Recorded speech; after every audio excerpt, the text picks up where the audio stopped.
G'day, welcome back to another episode of Peloton on Pause, brought to you by Green Edge Cycling. I'm with a couple of guys that I know pretty well. We used to hang out a fair bit back in the Girona days. Michael Hepburn and Luke Durbridge, fellas.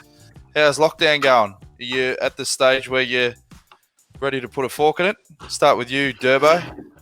Well, Heppy's got the countdown. You've got the numbers every day. So what day are we up to, Heppy? 36 today, mate. 36. 36. Wow. We don't know the finishing date yet, though, so... Yeah. Well, they've just said maybe even, like, to go outside for, like, general walks, maybe 9th of May now. So it's starting to get quite grim. Yeah, it's all right. It's all right. Like I said, day to day. You have some good days, you have some bad days. Most of the time it's gone pretty quick. And then, then sometimes you think, like, this is just too much. But yeah, we're doing all right. Me and my wife and I, Lara, here, and we've got a decent sized apartment, plenty of sunlight, bit of a terrace, good terrace. So yeah, it's like it's not really much to say other than we're just sort of like trying to keep sane, Yeah. You growing an ISO beard, Durbo? Yeah, like this is the second time I've shaved it. So this is how long we've been in lockdown. I shaved it pretty much all off. I left like a full handlebar. And that lasted about a day. Like Lara, it's pretty filthy. Look at me. It was pretty filthy. Well, when you said I had to sort of get ready because it was a video podcast, I looked myself in the mirror. I'm like, there's not really much you can do with this at the moment. Like, well, pretty you grim. must be struggling with the haircuts, Durbo, because you were pretty much every 2 or 3 weeks you had those sides sort of nicked. Mate, so always. How you my going hair now? is it's just getting out of control. Ray Martin. I know. I look like bloody. He's got in good shape still, though, doesn't he? Mine just goes flat. I thought about shaving mine, but I was worried my head would look like a 50-cent piece. So I've gone against it. And how are you holding up, Heppy? I'm good, thanks, mate. It's been a while already, and it's probably going to be at least a few more weeks with the same sort of restrictions at the moment. But we're doing well. We're not keeping busy because it's not a whole lot to do, but we're getting through all right, staying healthy, staying out of harm's way. Do you find that this period of ISO that your mental state when it comes to wastage changes? Like, I find I'm eating more leftovers particularly. I don't really sort of throw much stuff away because whatever you can prevent going down to the shops or having to make any sort of trip, you'll do whatever it takes. You finding that? It's getting to that point, isn't it? It's like you actually want to go to the shops for an outing, but then all of a sudden you're just like, I can't be bothered today, So you're just opening the fridge and going, okay, maybe I can ready, steady cook with 2 ingredients. Yeah. Certainly in the first week of lockdown, it was almost like the best part of the day was to get out and go to the shops. I was actually really enjoying it. And some days you'd go out twice a day just for a little walk or something, just to sort of get out and about. But after about a week, the moods just changed a lot out there, and it's actually quite depressing going to the shops, and you have to wear the gloves and masks and everything like that. Everyone's sticking clear of each other, so it's certainly not as enjoyable these days as it was the first week. So we're trying to limit only leaving the house every few days to go to the shops. Obviously, everything's within walking distance, a couple hundred meters. So, but everyone's been quite creative, I think. Like, we've got a bit of a group together, and everyone's like, Heppy sends a picture of the barbecue, or then like someone's doing this, or Sam does his ridiculous cooking videos. But I think everyone's been quite creative with what they've got, and just like one meal a day where they're just like, okay, I'm going to make it nice, try and sit down, enjoy it together, and keeps you sane. Like, because cooking, like, if you lengthy process, it wastes like an hour or two. Of a good meal. Because you're getting into your sourdoughs. You're into cooking. Yeah, you're into the sourdoughs, Durbo. How'd all this start? Even with the wastage thing, like I made a pancake with the excess starter the other day, so just sort of trying to get creative.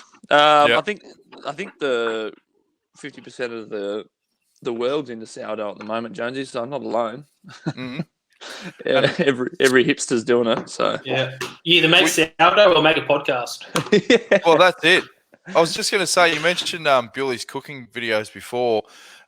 What's your take on that? Do you think that it's starting to get to the point where you're worrying about him actually starting to lose the plot a bit? I think he lost the plot a long time ago. He sends them to us to sort of vet them to see if they're okay to put online, and most of the time we're not in any state to sort of vet them, and we just laugh at them and say, "Yeah, put it up," and then he puts it up, and we're like, "Ooh." I think as long as he keeps sending them, we know he's all right. Well, just on Girona as a whole, I mean, you take it back. How long have you been in Girona for now, Heppy? 8 years. Both of us are the same. Yeah, 8 years. And so you both arrived, when was that, 2012, was it? 12, yeah. And what initially attracted you to G-Town? And it's obviously changed a lot over the years when you first got there.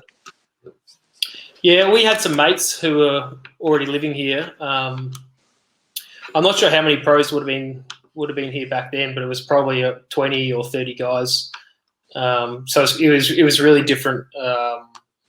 Even from the time that you were here and from 14 onwards, that's when it really started to boom with a lot more people coming here, especially women, female cyclists.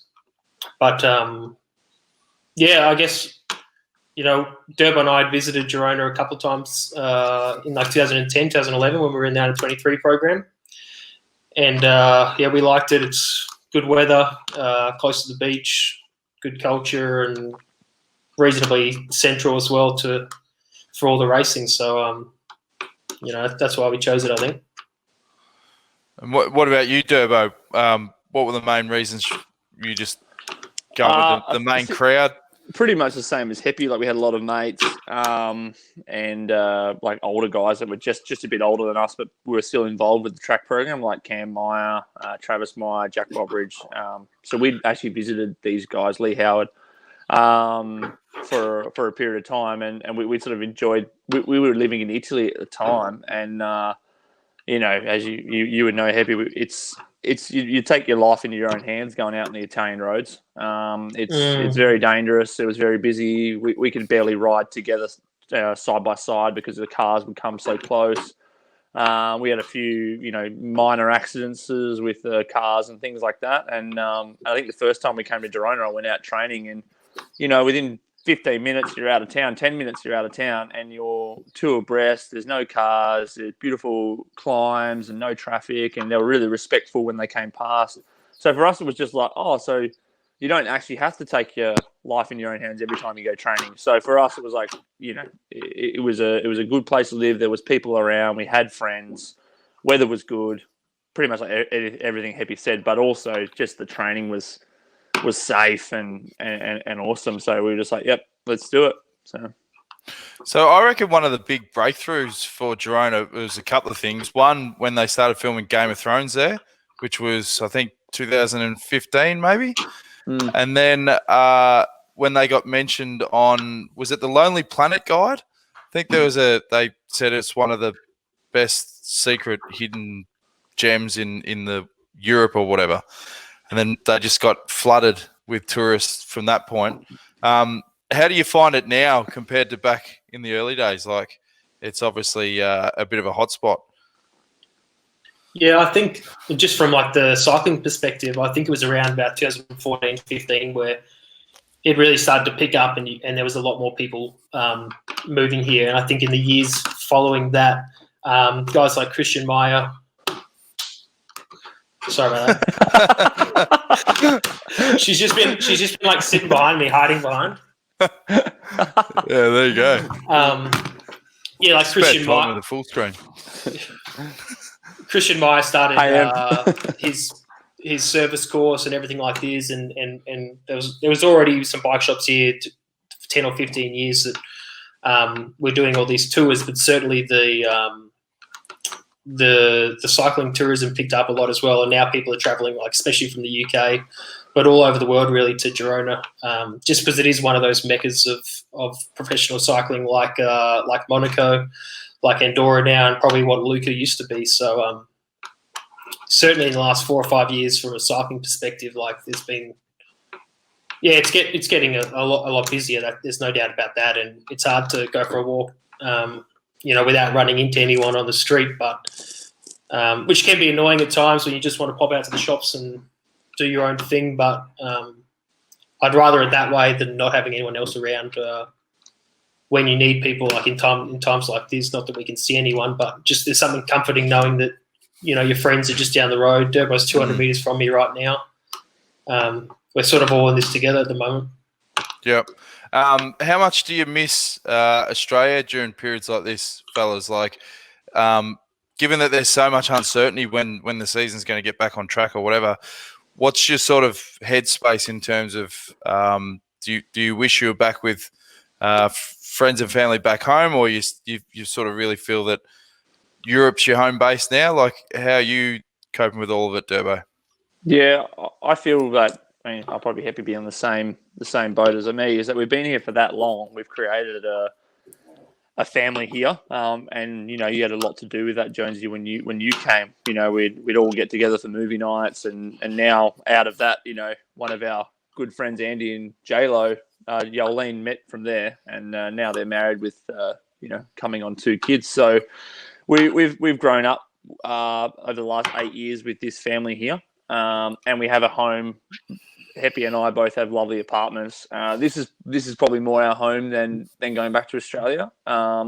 It's not like when it all happened, we were quickly getting to rush back to Australia like it was going to be any better, because when we go home, we have to either stay with parents, family, and when we realised we had to go home, it was 2 weeks of quarantine before then we could be let out to do normal things. I think the only thing that's sort of hurting me is the ability to just go outside on the road, even just for walks or runs or things like that. And you speak to people back in Australia and they are still able to do that. So I guess that's the only thing that would really draw me. Obviously, I want to see my family, but normally I don't see my family for 8-9 months a year anyway. So, I mean, if it gets to November, December, and we're still stuck indoors and I can't go back to Australia for Christmas or whatever, then that's going to be pretty difficult. But at this moment, that's the only thing I guess I'm missing about Australia is just to get outside more or less. So that would be nice. So with the restrictions at the moment, Heppy, you literally can't go out for a jog because here in Australia, there's 4 criteria or whatever, and exercise is one of them. But you can't just go for a jog around the park or anything. Not at the moment, no.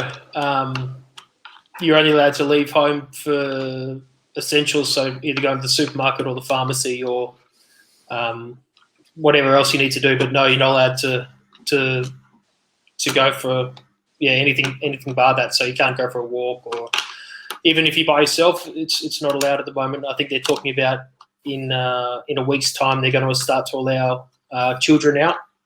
I think up until 16 years old, they're going to let them out at different times of the day. But it's probably still 3 weeks away from them letting us do that, go for a walk or a jog, and a lot longer, I think, till we're able to ride on the road. Dogs are worth their weight in gold at the moment because you're allowed to take your dog out. Dogs and kids now, so they're going to be very valuable when we have neither of them. So, have you hijacked Andy Gerrans' little dog? It's been spoken about. Yeah, he won't hand it over. Really? No. You've obviously been doing a fair bit of racing now on Zwift. Have you mastered the art of the Zwift racing, Durbo? Yeah, there's a few tactics. Yeah, like the first one I did, I was out the arse before they started. They started so quick. So now you got these little things you have to do. You have to start hard for the first 30 seconds to a minute, more or less. If you don't, you just never get on. To attack and go solo, it's pretty difficult. The pack always sort of gets you back. That's difficult in real life though, as well, isn't it? True, it's true. And there's like certain races you got to go hard in certain sections. I've been loving it actually. It's been really good. Like I've finished these sessions like completely buckled, and you're just like, you get that little hit. I think I need that competition, that level of competitiveness. Or if I don't get it, I'll be pretty miserable around the house. And I think it's best that I do that because my wife would be going insane with me, I reckon, if I wasn't. Hey, you finding Zwift, Heppy? I'm still yet to learn how to get my avatar to take off the. She's back. You want to come on? She's left now. Yeah, I've done a few races. I haven't done as many as Durbo, but yeah, I've been really enjoying it. Obviously, it's the only form of exercise that we have, the only option we have at the moment. So it's, normally when you have to do ergo and you're training on the road as well, you just look at the ergo and you're like, I can't really be bothered doing that at the moment. But when you're forced to do it in circumstances like this, it's just been really nice to have that outlet as an exercise option. And the Zwift is very interactive. We've done a little bit, before this lockdown on it. As for the racing, I haven't learned how to go the right way yet. My avatar keeps turning the wrong way, so I'm DNFing a lot of races at the moment. So you got technical issues, Heppy? I think so. I think I've got a bug or something. But 2 weeks in a row, my guys turned the wrong way after 1 minute of the race. I reckon one of the funniest technical issues you had in an actual race would have been when you did that time trial at the Giro in 2014, and you had your headphones in or whatever, and you hit a bump. What do you want to tell us that story? No, I was listening to I don't know what I was listening to. I had something on. I had the iPhone down the back, and I pressed the wrong button or something I caught in my jersey just before the start line, and then it went into like Michelle Thomas's Spanish lessons. And the time trial was like an hour and 20 minutes or something, one of those ridiculous Giro TTs. And then I was just listening to these Spanish lessons for an hour and a half. That was 6 years ago. I don't know if I speak any more Spanish than I did back then. The thing is I couldn't work it out to the latter years when I was sort of winding up my time there in Girona is how much time it felt like you had in that 2014 season. Like you're talking about earlier, we used to do movie nights and that. It just felt that there was so much free time, whereas 2016, 2017, that all dried up. Do you find that cycling now, it's becoming so much more like professional, and the culture is you're pretty much not so much robotic, but you're dialed into your training, and these are the things you do. And then the moment you get to really sort of switch off of shrinking, or is it, what's been the shift, do you reckon, Durbo? I reckon probably back in 2012 and 2014 or whatever, that we had we were all pretty on similar programs, like all of our friends more or less. Like a lot of us were all doing the Giro. Jonesy, you also weren't doing maybe every single race like you eventually ended up having to do. So you were also available. And then, I think back then we were all just really just trying to make an effort because we were also just all lonely living on the other side of the world, trying to connect with each other. And but now it's got to that point where everyone's on different programs, and like every race involves probably like a couple of weeks training camp beforehand, and like it's just it has changed since when we started till now. Not necessarily like the racing's still just as hard as it was, but I think just the little 1%ers, all the extra little training camps, and you have to kind of be dialed at every single race, and which is, it's good, but it's just like I said, doesn't allow you heaps of time to see each other. Like we might go a couple of weeks without even seeing each other. Like me and Heppy lives 200-300 meters away, but if we're on different 36 days, mate. Yeah, 36 days. 36 days. Yeah, could be 100. Who knows? Could be 100. Who knows? So, but yeah, I definitely think you're right, Jonesy. It's just like now it just seems that it's just the season starts and it's just like it's just a whirlwind until the end. Where I don't know, it felt like there was some sort of down period that we could all catch up in the middle, but it doesn't really happen anymore. Because the routine back then was we started a Facebook group, and then you'd nominate which movie you wanted to watch by just posting the movie poster, and whatever got the most likes was the movie that we watched. So I think we ended up. That's right. But then the girls started overruling it, so we ended up watching Dirty Dancing, Free Willy, I think, Notting Hill. Titanic. Yeah, But then Notting Hill. That's yours, Durbo. You picked that. Notting Hill. That was mine. Guilty. I'm pretty sure I picked Titanic, actually. And then we're blaming it on the chicks. Gemma's rolled up with the captain's hat to the Titanic screening. But what was your favourite race to go to throughout the year? Because, like, for me, it was always Tour Down Under because you had the one hotel, obviously all your home crowds, but that's too easy. So outside of that, what was the race that you really loved going to? I'll start with you, Heppy. You're saying was like our careers are over or something, is it? No. What is? They might be. What is? We don't know. Well, yeah, Down Under. That's not allowed to say that, but that is a great race. Always good fun. The Italian stuff, yeah, the Italian stage races probably for me. Tirreno and Giro. Durbo's been on that program as well for a long time. Not so much the Giro in the last few years, but those races I really enjoy doing. As an amateur, we raced a lot in Italy and just got our heads kicked in. And to be honest, I absolutely hated racing there. But since we went professional and you're doing those races, they've been, they're races that I really enjoy and I'm always motivated to do well in. What about you, Durbo? Is it bunkering down at the Leppel bed and ripping into all the cobbled classics? Oh yeah, they're my favourite races for sure. Two sides, like, Down Under, like you said, is just more about the whole group's having a great time, and one hotel is pretty easy. I also like the Italian races. I remember, Jonesy, Torino, that first hotel we stay at in Torino, the Caesar's Palace with the huge buffet of Italian food. Yeah. And that's just like every year we go there, and it's awesome. Were you at Torino the year that I flooded the room? Yeah. So was doing the ice baths? Right. That was in San Benedetto, wasn't it? Yeah. The last stage. So what happened is one of the Swannies was trying to get rid of the water out of the ice bath, and it was in a hose. And I remember I wanted to have a shower, so I moved the hose, and I didn't join the dots that there was water in the ice bath. I remember getting out of the shower, and I'm prone to 10, 15-minute showers.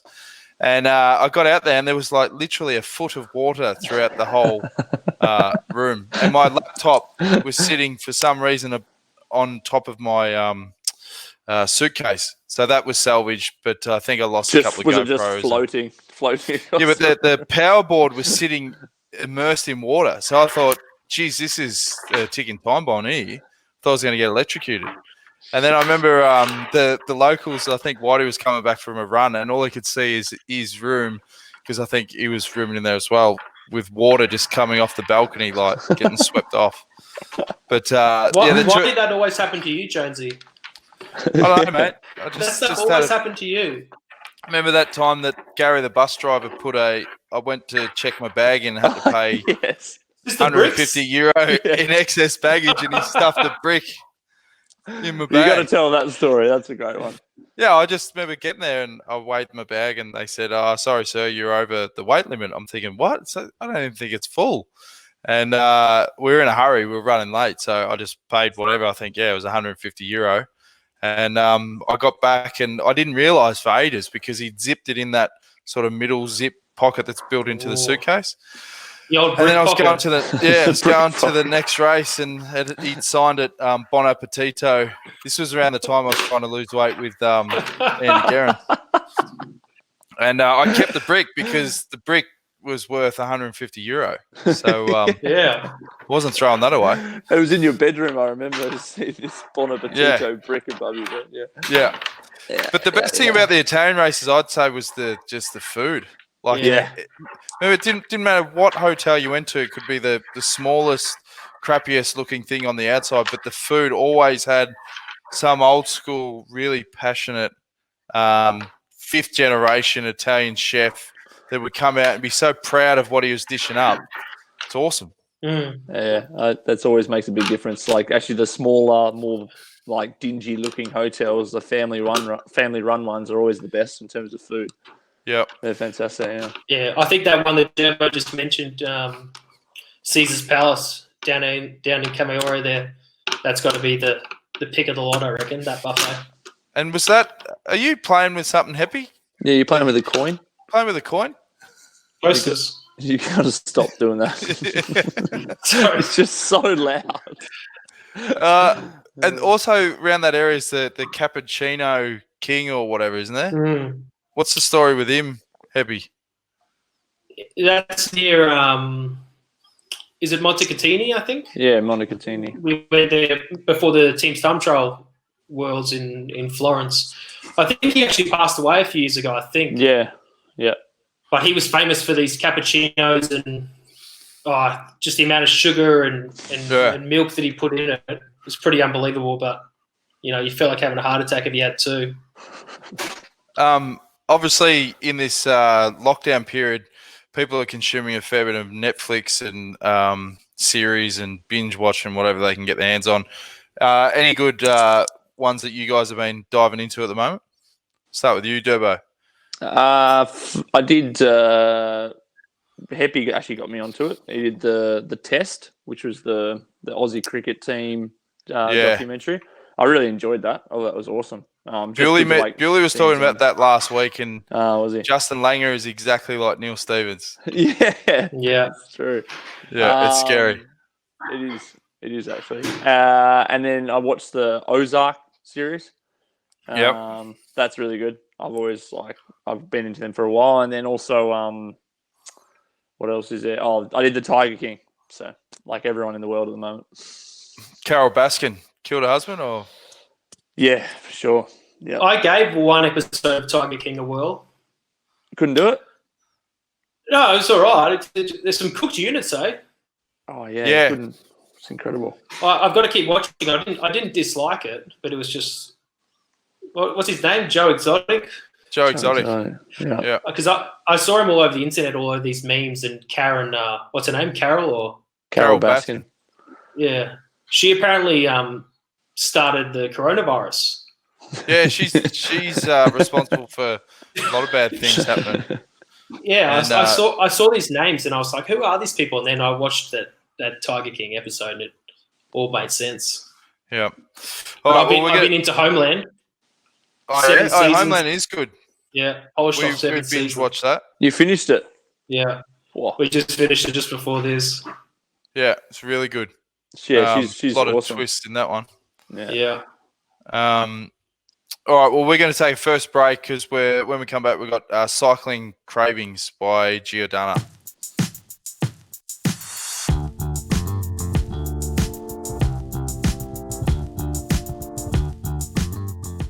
All right, it's Cycling Cravings time, presented by Giordana. Fellas, what are you missing the most at the moment, not being at races? I'll start with you, Heppy.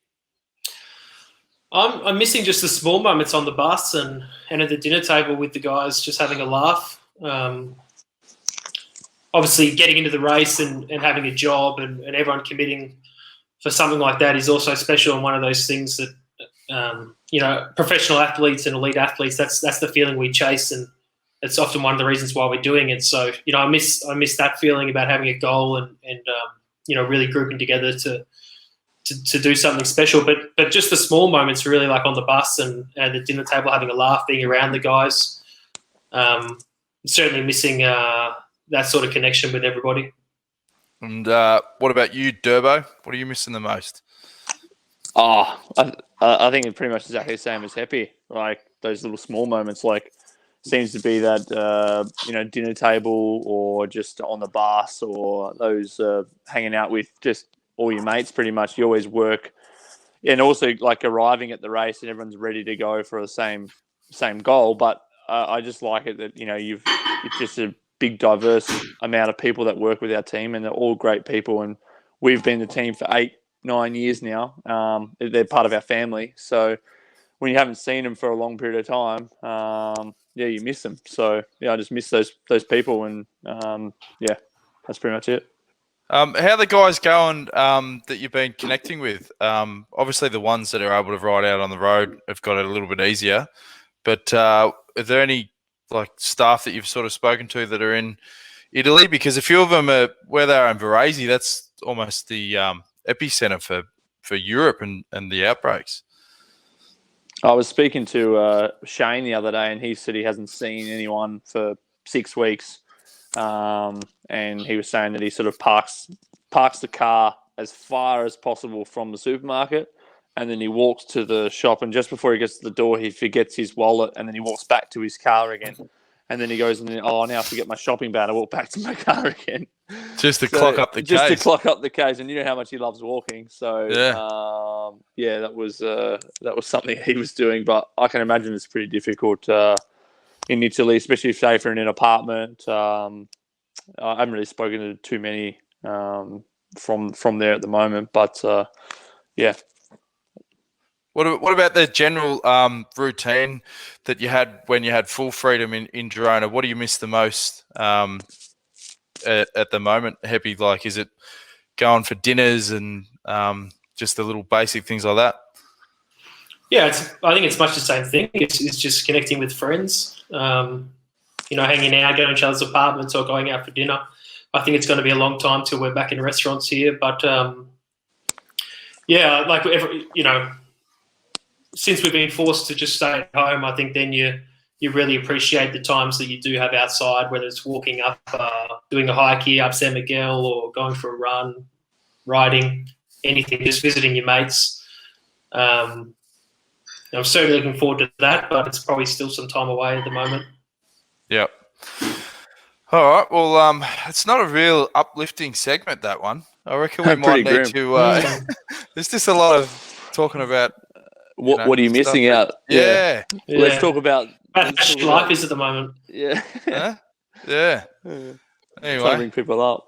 Well, what I know what we'll do. We'll wrap that one up. We'll have another quick break, and then we'll talk about victories because we've got another segment inside the victory presented by Scott Sports.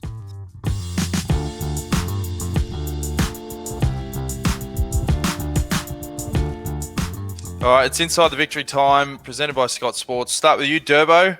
What's your favourite victory and why, mate? Favourite victory? I've probably had a little bit of time to think about this, but I can't really think about it right now. Jeez, this is not good podcast. He's got too many. He's got too many. Too many options. Yeah, we need you to fire up. You're talking about wins. Talking about things that should get you really going. All right. Okay. One memory that sticks in mind is winning the national time trial 2 years ago. I won it this year as well, but 2 years ago was sort of I'd won it in 2012 and 13, but then since then I hadn't won it, and it means a lot to me, the national title. Real proud Australian. And I've just been working really hard on my time trialing to try and win it again. And obviously when you got likes of Rowan Dennis, who's won the world title by a minute 20 the year before, you got pretty stiff competition. So I've been working really hard in the off season, and I think I finally just cracked it, and it all came together on that day. And it was just one of those moments you just sort of roll across the line. I was just like, yes, like. It's been years of work, like 2 or 3 years of work of trying to get back to the level that I know I can be at. And I think it was just that sort of confirmation after I finished. And it was just like a little bit of a relief, and just a little bit of like, yeah, I believe I could beat him and could win. But, you've got to let the legs do the talking. So that was a really, really special moment for me. And I know a lot of things have flown on from that, and the way I approach things now, just from that victory, and it really sticks into my mind as one of my most special moments for me. Yeah. What about when you won the prologue in the Dauphiné? That was a big one.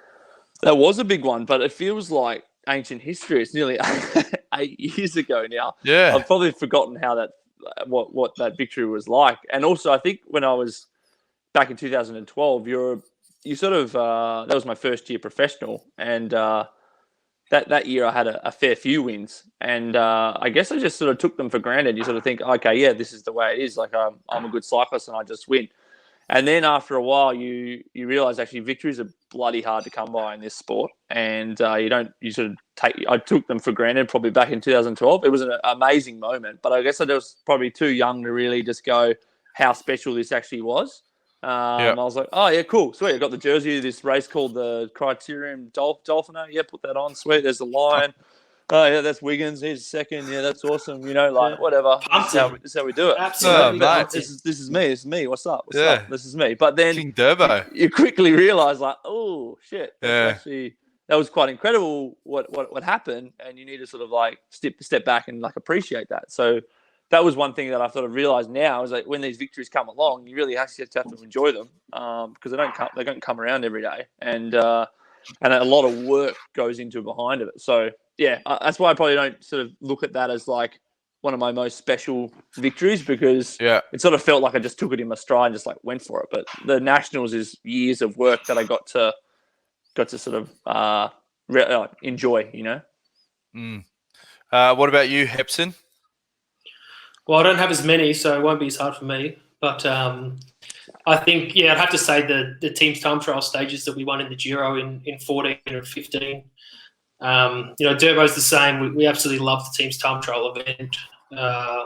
Especially coming from a track background. It's really one of the areas that we excel in.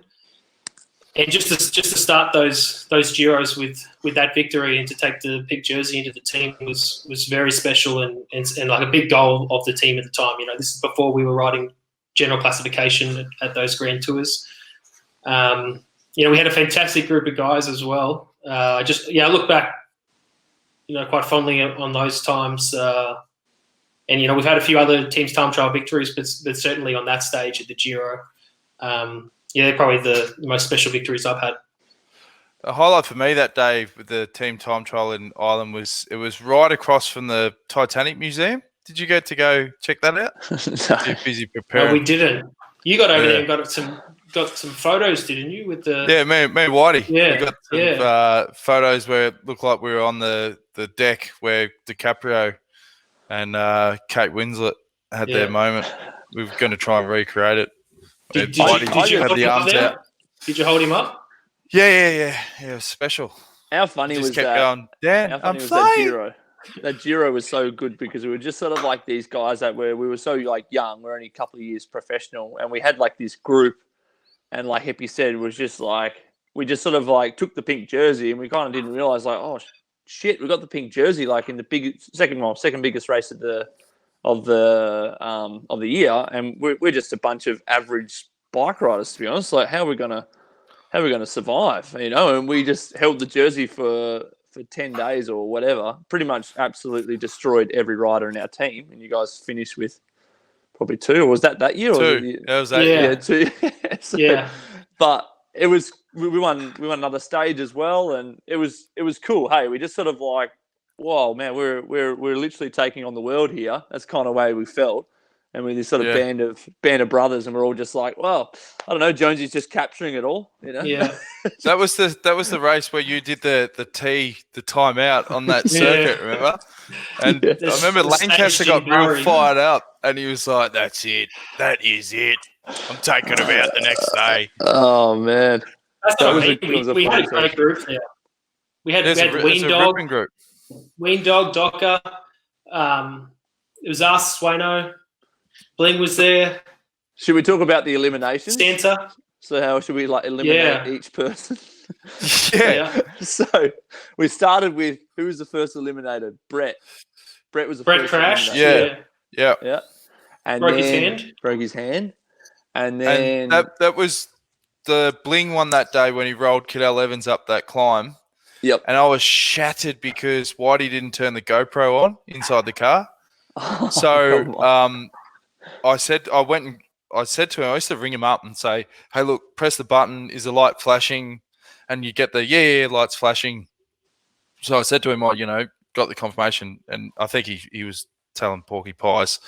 So then when we got at the finish, like he gave me the camera, and I've had a look at it, and it wasn't even on, and there was no recording on the card, and I just remember being flat as. And then Lancaster had that big crash, and I remember Cam was out the side. Cam was out the side of the bus spewing. Cam was on his deathbed for days. It was impressive how he could, like, literally he would like nearly like wheel him onto the bike, Yeah. Like, and he'd get on the bike like that, and he'd be just like, like gaunt, and just like he'd finish the stage. He'd probably work the front as well at one point. Then you'd sort of like pick him up off the bike, wrap him up in a blanket, and put him in the back where he's just sort of doing. That's right. And then the next day would be the same again, and he would just do that again and again. Like any other guy would have gone home days ago, and he'd sort of you go to his room and knock on his door, and he'd just open the door like, "Hello." That's like right. Cam, he's like, "Oh, I'll be right tomorrow." Shut the door. But then it just seemed like there was just a series of events that happened after that it just got weirder and weirder, because then the Ween Dog won a stage, and then he got really crook. How was that day, Heppy? That day, we should tell him about that day. Which one? Oh, Ween Dog stage. Ween Dog won. Oh man, that was one of the grim day on the bike. I got sick, and Heppy went out. It was three of us. So Bling crashed. I was sick, and Heppy was crook. So Heppy went out the arse, and then I went out the arse, and then Matthews went out the arse, and then there was just three green edge guys just trying to swap off to stay in the race. And I got to the point where Heppy's a mathematician. He worked out how much we were behind the front, and he sort of come up to me and said, "Oh, look, man, we've really got to go. We're going to be outside time limit." And Heppy's getting bottles from him and caps and whatever he had on him. I'm pretty sure he would have given him his jersey. And he was sort of telling the crowd to push me, and then he'll give him a bottle. But then, so he's like, more, pushing.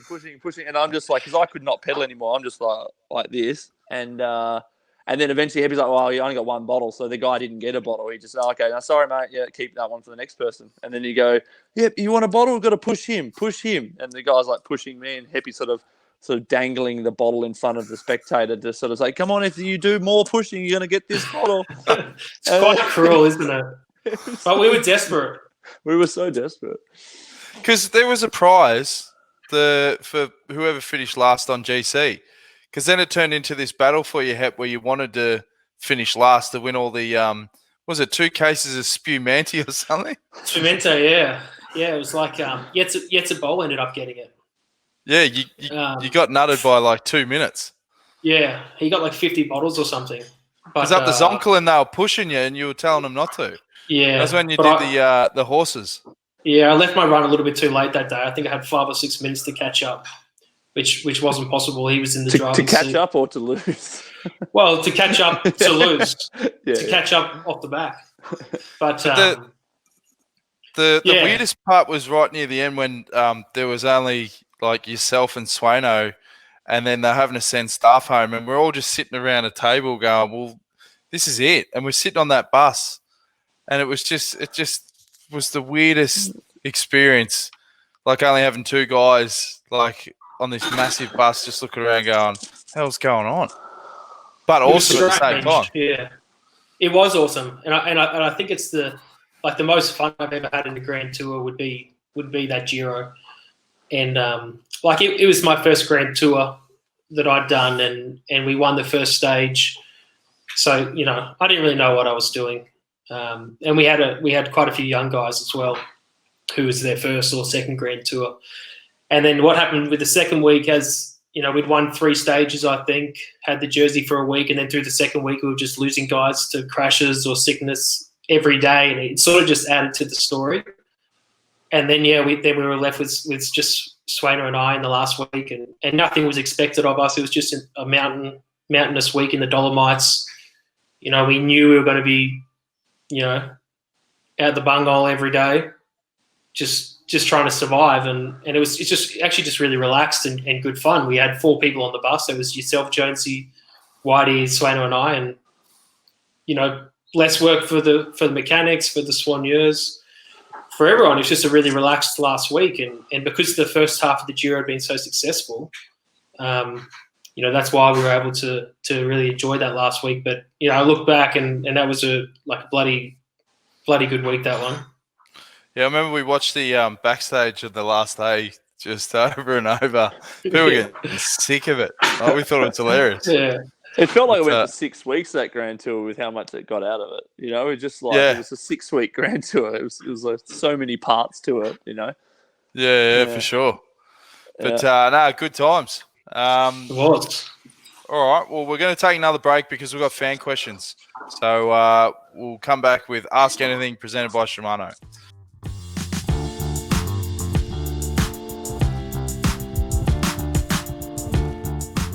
All right, it's Ask Anything time presented by Shimano. Now, I really feel that this potty's lifted in the second half. We were talking off air then, Durbo. There's only so much grim talk you can chat about, eh? Like, how's the lockdown? How much does it suck not being able to get out and do your normal things? When's the season going to start? Like, yeah. So, apologies, boys. Hopefully, we lift our game. We've got a question here on Facebook. Back home. Yeah, for everyone listening back home. That's all right. I'll get the knife out and I'll chop it up a bit. Facebook, John Lieberher says, this is for Heppy. I want to know the best story from the 2014 Giro. Oh, well, geez, we've killed this one already. That doesn't include Jonesy signing on with all the numbers on his back. Like, what wasn't in the Backstage Pass that was going on those last few days of just him and Swaino? What is there anything that you haven't discussed that was going on those last couple of days? We just talked about that,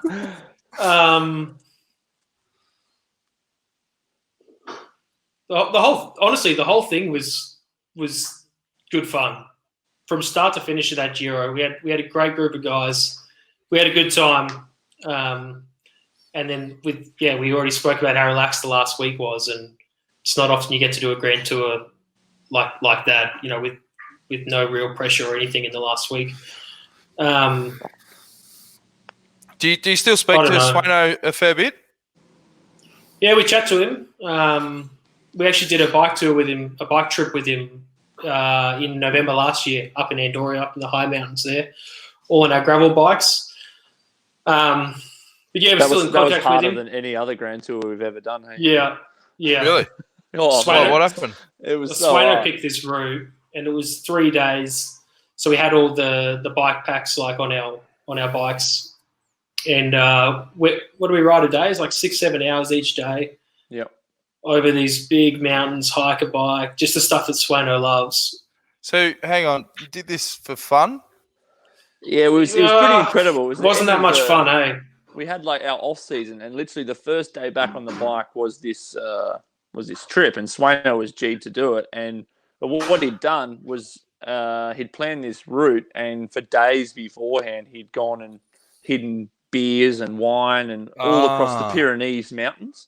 So we would get to this point, and Swaino would pick up the bike, you know, and he'd be like, "Oh, we're to go up there," and he would like sort of vertically look up, like, "What do you mean up there with this bike?" And Swaino just all of a sudden he'd walk and he'd disappear, and it was quite foggy. So at moments you sort of feel like, "Where is he? You know, where is he?" And he's like, I'm over here in the mountains." Sounds like something off a bloody horror movie. It was scary, yeah. And then we get to the top, and we're completely buckled, probably 10, 15 minutes behind Swaino. And then he'd just be like, 6-pack of beers underneath the rock. And we were just like, wow, everyone have a can and have a beer, and you feel pretty good. And then you do the same thing again, you know, down another mountain pass. It was an incredible trip, but so hard. It was bloody hard during it. And there was moments where Bewley and I were basically pretty close to breaking down and ending up in tears because we were so unfit. And like our backs were just giving out on these hiker bike sections. But like looking back, it was pretty special, and I'm glad that we made the effort to do something like that. And Swaino put a lot of time into it. He'd done all the planning of the routes. He'd reconned, and he'd left all the beers out there along the way. So I think we really appreciated that effort that he made to make that trip happen. And now that's one guy who'd be struggling not being let out and being able to get amongst the wilderness. I reckon he would have just gone bush anyway. I think it's going to be impossible to stop Swaino to get out. You know, I spoke to him the other day. Said he was out doing archery in the mountains. He's probably buried tins of baked beans all over the joint. He goes, I've been actually trying to look forward to living a lockdown lifestyle my whole life, and now I actually have to. So it's perfect. But he lives right on the edge of the bush there, doesn't he? So yeah. Just off topic, how funny is remember that show Doomsday Preppers? Did you ever see any episodes of that? No. They used to, oh, it was a great show, mate. They used to interview people and go behind the scenes that in America that were all prepping for the end of the world sort of stuff with their bunkers and all tin food and that. And geez, like if I watch that show now, you just have the notepad out, prepping for how to cook. Because they always play the angle like these people are crazy. Because like they'd be doing interviews going, man, if there's ever a pandemic, I tell you what, I'm ready to go. We got 8 months worth of tin food down here. But yeah, they look like geniuses now. Anyway, that's got no relevance to anything. All right. Facebook question. Cool story, bro. Then you found $5. Yeah, jeez. All right, Wendy May Abbott, Wendy Superfan. Of course she did. Superfan. To Heppy and Luke, which race would you most like to win, road or track? And what has been the biggest highlight of your career so far? Oh, we've already covered that, Wendy. What would you like to win if you win anything?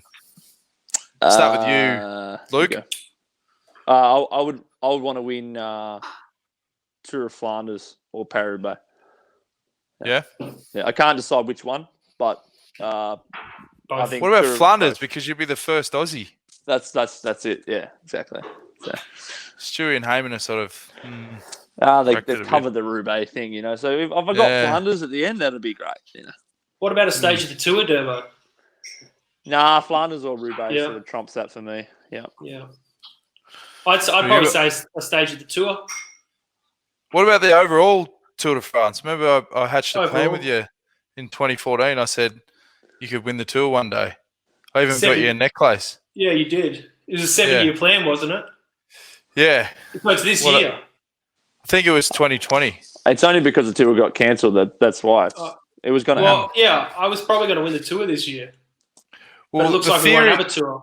The theory was that you rode the same events as we go on the track, so therefore you should be able to do the same as we go, and he won the Tour, so why can't you? I don't know, mate. Yeah. Don't know. All right. Jeez, we're on a roll. All right, Alison Bruce. You tell me why I can't. No, I think you still can, mate. Just keep doing those training camps with Swano. Maybe pencil them in once a month. All right, Alison Bruce, what's your favourite race and why? We've already covered that as well. Jeez, I've killed a lot of these. Sorry about that. How many questions actually came through? Oh, we had a few. Oh, actually, there's a good one coming up. Stephen McLaughlin, for both, who have you roomed with on the road the most? What are some of your strange habits a roommate needs to adjust when sharing a room with you? Start with you, Durbo. Who do you normally get? Who do I normally get? I room with Heppy a bit. Not all the time, but room with Heppy. Probably over the years, I'd probably say room with Heppy probably the most, especially if you go back down to 23. But I reckon probably I always used to get Swain Tuft. I was going to say, you too. Always with Swain Tuft. But then since he's retired, I sort of don't really mind, really. I go between sort of Heppy, Chris George Jensen, Impy, Buell. I heard Joker's really good as a roommate. I actually do enjoy it. I did a Grand Tour. I did last year, did the Giro with Joker. And I was surprised how chilled he was actually in the room. Like I think Cam Meyer said that the other day. Yeah. But yeah, what they have to adjust for me in the room is I'm pretty loud. Like when I get up to go to... This guy's like the loudest... Loudest in what? You're just yelling or clanging? No, I just knocking things and slamming doors. Yeah. So when I yawn, I sort of let people know I'm yawning, and when I'm walking, and I'm going to the toilet, I'm going to the toilet. So I'm not really quiet when I do anything. So if you're asleep, that's sorry about that. Remember back to this trip we did with Swano last year. We had this dorm where there was 5 of us in this room, and Durbo got up early.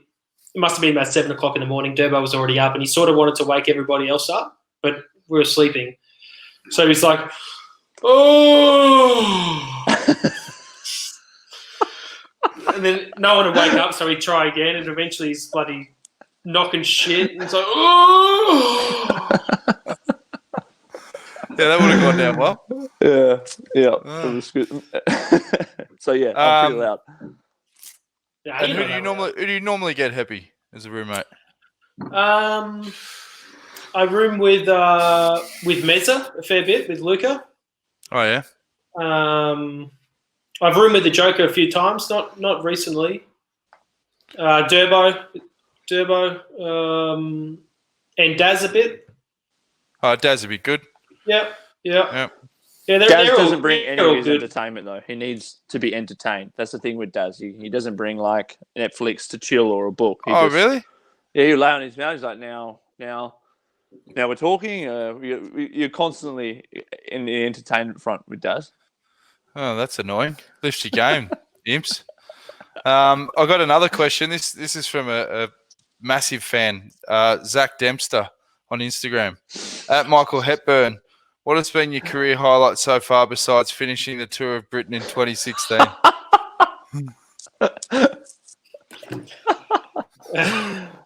What a muppet. I remember you were very proud that you finished Tour of Britain that year. Oh, it wasn't an easy Tour of Britain. Yeah. I was about 10 kilos overweight as well. Yeah. So that's why it was so impressive. You caught up with Demers the last couple of weeks via video chat or anything. How's he going? Yeah, we've been chatting with him. We haven't been able to see him, and he's out in Olod now, so it's about 50k from Girona. Yeah. But yeah, he's good. I think we're all looking forward to getting together again for a good catch up once this is all over. That's the thing. Once they let the hounds out, geez, there's going to be some classic catch ups, isn't there? People just say it's like letting a dog out of a hot car, isn't it? Yeah. Yeah. There's going to be there's going to be some super big day drinking, and someone's going to sort of cook it up straight away. Yeah, because everyone was building up like, the Millennium New Year's Eve, it's party like it's 99. I think this is going to trump that. Like once it's all the restrictions are off, like we got a cabin at Ocean Grove around the corner here, and I reckon I'm going to tear up when we first walk in there because I'm a month in lockdown now, and yeah, I'm starting to lose it. Just a side thing. If you've got kids and you're in lockdown, make sure if you do have a session where you have a few drinks, don't drink to the point where you're going to have a hangover the next day. Because today was absolute hell because you can't palm the kids off. And if you and your missus are both in the hurt box and you've got kids banging on the door at 6:30, you can't. There's no escape. There's no. Yeah, Jonesy, don't make your problems ours. Okay, I've really delivered in this segment. we got up at 12. That I've been given. We feel for you. Yeah. Well, that's the thing. Enjoy this time because kids they're great value, but geez, in this tight time at the moment in lockdown, it's no. Anyway, you have to get out much and about, or so I've taken up running again. This is first time since keeping up with Jonesy. I've just picked that up again. 10 days in a row now. So that's all right. It's impressive, mate. Yeah, yep. And I love it. So and it's one of those cases where because they told you couldn't do something, me being stubborn goes, well, no, I will go for a run then. Yeah. And they go, now I'm a marathon runner. Yeah. Now I'll be clocking marathons at the end of the year for sure. Yeah. Watch this space. I'll look like there just won't be any marathons to go to. I'll look like that Jason Statham or whatever in 3 weeks. The road I'm going. In 3 weeks with Andy Gerrans, you lost a fair bit, didn't you? Yeah, I did. How long did you keep that up for? A bit longer, wasn't it? 3 months, I reckon. And then I've just totally any potential work he had to train people to get him to lose weight. I think I sort of killed that. His brand, because I fell off the wagon, as you know. I went to Brazil for the World Cup, and that was it. That was it, and I put it back on with change. It was a pretty. Put it back on with change. You definitely hit it pretty hard though when you started it with Andy. Like you were doing some real diet stuff, and you were starting to look real good. Yeah. Yeah, I think I dropped, 10 kilos in the first 6 weeks. But the problem with any of those sort of diets is if it doesn't fit in with like a general lifestyle, it's very hard to maintain that if you feel that it's full of restriction. So I don't think it works for me, the whole paleo stuff, because there's just times where you just bloody crave pasta or some sort of carbs or something. Whereas I think the only way that it's going to work for me personally is to just get off my butt and start running and get to a point where I get fitter. And once you sort of take the weight off, well, then that gets more enjoyable. So now I'm at the point where I'm actually enjoying going for a run and I can do it without stopping. Whereas when I first started, jeez, it was bloody real rough. Yeah. It takes a while to build the body up, doesn't it, for running? Yeah. And the other problem is I used to try and my brain still thought I was 18. Like I still wanted to run at breakneck speed, full tilt. Then I get shin soreness, chafe. Like you're like Forrest Gump. Yeah, it was shocking. And you couldn't sustain that either. Whereas now I just putt, but I can hold it. So good bang for your buck as well. Yeah. 30 minutes. Got rid of the man's ear. So it's been good. Good stuff. All right. Final questions from Navy Scrubs on Instagram. If you could pick one person, including from history, to be quarantined with, who would it be? Jeez, these sort of questions probably should have sent it to you a while ago. I've already got it here. Oh, that's such perfect. A romantic. I've already got it here. Are you talking about the Tax Neo?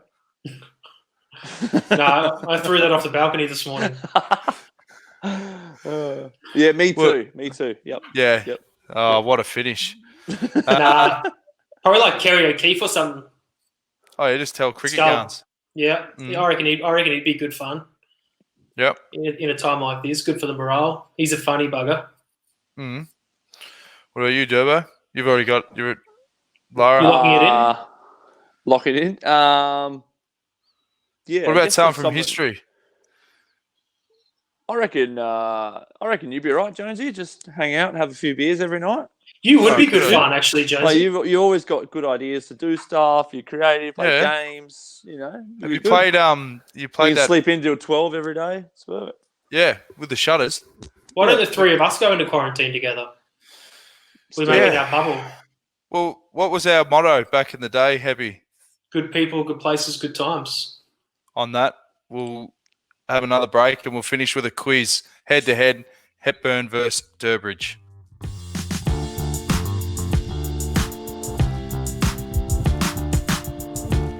It's quiz time, and it's presented by Pirelli. Now, boys, I've done these questions myself. They're sort of a bit of a mix.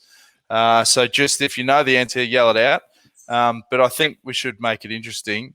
Maybe between you two guys, have a bottle of wine on it for the winner. We'll do that. You're 200 metres away. So I'll throw it. What are we putting up, Derbs? What about a salute? A salute. One salute. Do I have one here? Yeah, right. Bottle of salute. All right, so I've got 8 questions. I probably should add more, but I got to an hour before we were recording. I'm like, the quiz. So I've just whacked these together. So here's question number 1. If you know the answer, just yell it out. And if you get the answer wrong, you're out, and then the other person can go. Question number 1. If you dug a hole through the centre of the earth, starting from Wellington in New Zealand, which European country would you end up in? Spain. Yes. 1-0, Heppy. I actually went through that tunnel a few years ago. It's amazing for guys like Bill's. Like you literally could not get any further away for him. He's literally on the other side of the. Yeah, it's the complete opposite, isn't it? Question number 2: the average person does what 13 times a day? Touches their face. We go to the toilet. No, 13 times. That's a fair bit of liquid. For number 1? Fart. No. Swear? No. We've done it 1 or 2 times on this, I reckon.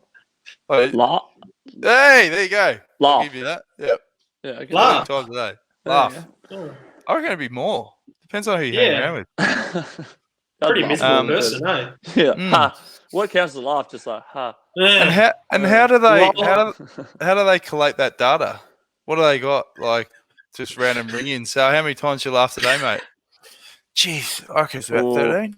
Yeah, about Alright, 13. thanks, for mate. that. Cheers. Next person. All right. So it's 1-1. Question number 3. Who's had more pro victories, Simon Gerrans or Caleb Ewan? Simon Garrett. Really? I'm going to go with. Well, you've only got 2 options now, Heppy. I got it wrong. That's it. You got it wrong. What's so Did you you went see with Caleb. Jonesy? You're correct. Oh, did you say it was wrong? Yeah, No, I did the face of like. I didn't see that. Anyway, you went first. You had a crack. You had a 50% chance, and you stuffed it. Was it Caleb?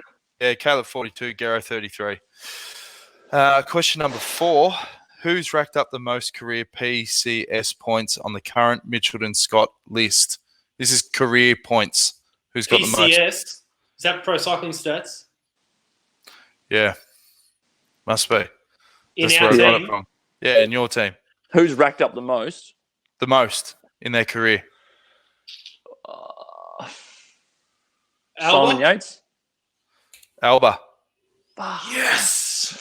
Adam Yates. Second. So Alba's 7,015. Adam Yates 5,467. Simon 5,305. So Heppy, what are you on? 2. You're 1. All right. I thought you were question talking about how many points. It's like, hey, you're on 2 and I'm on 1.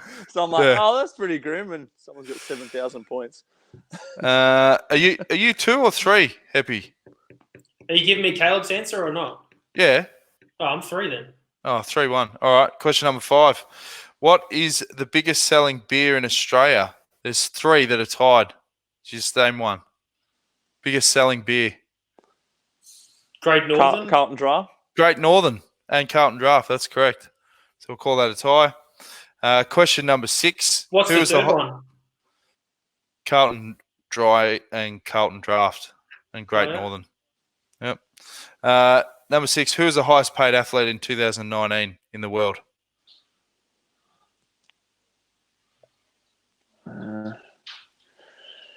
Soccer.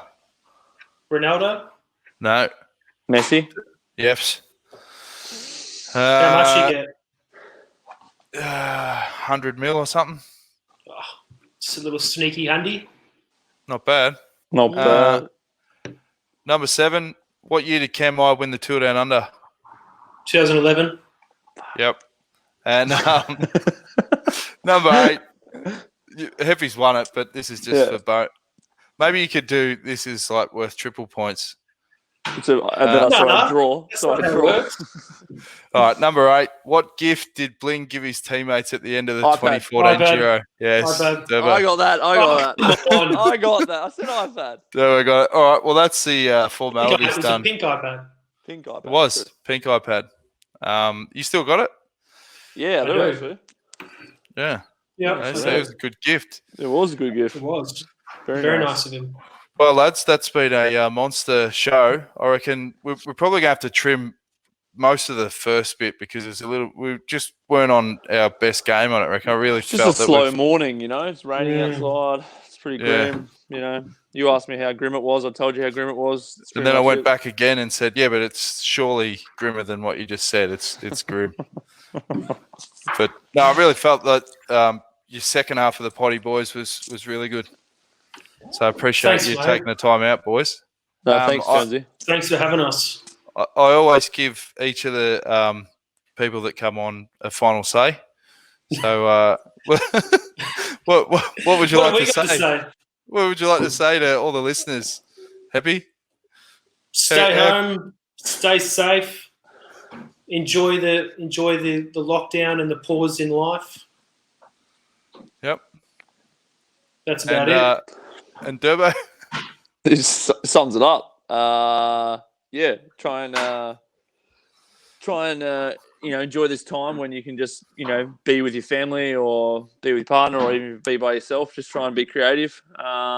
It's difficult times for everyone. Try and be gentle in everyone. It's difficult time for everyone, so everyone's just going to be going through good and bad moments. So try and support each other.